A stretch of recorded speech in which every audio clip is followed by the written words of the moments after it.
Mr. Louis Ng.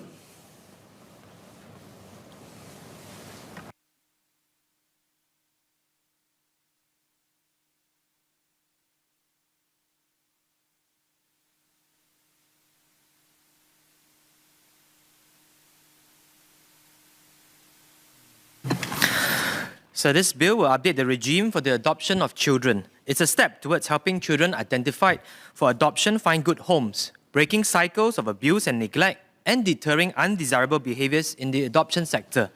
I thank MSF for having held a public consultation and engaged stakeholders in the social and legal sectors in preparation of this bill.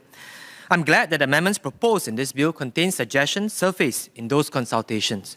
I have 3 points of clarifications to raise. My first point is on the pre-adoption application requirements.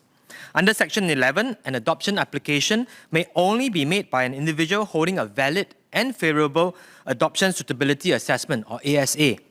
Can Minister clarify the requirements that must be satisfied by applicants to obtain a favourable ASA?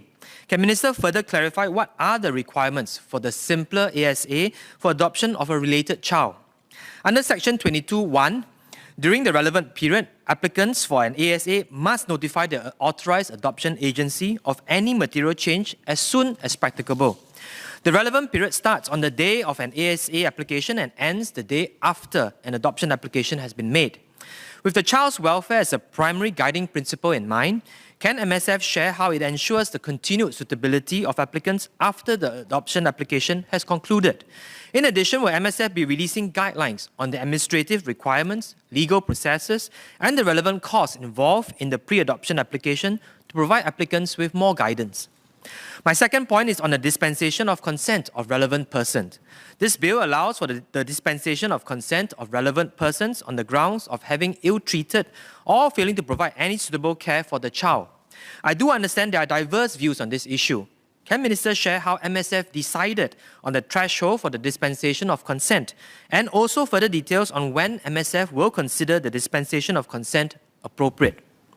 My third and final point is about deterring undesirable behaviours in the adoption sector. Commercial adoption agencies are not directly regulated today. To safeguard the integrity of the adoption process, there should be sufficient mechanisms in place to sanction and deter undesirable behaviours that compromise a child's welfare. In this regard, transparency in the amounts paid to adoption agencies will go some way in deterring undesirable behaviours through public scrutiny. Can Minister share what mechanisms will be in place to enforce the publication of amounts to be paid to or through adoption agencies? What are the penalties for adoption agencies that fail to publish such information? I also understand there are currently less than 10 private adoption agencies offering different suite of services at varying costs. Will Minister consider implementing a mandatory accreditation for all adoption agencies to standardise the practice and determine their suitability to operate? A registry of accredited agencies could be published to recognise those that are committed towards the protection of children under their care. This may give prospective adopters a better peace of mind as they embark on a journey towards parenthood.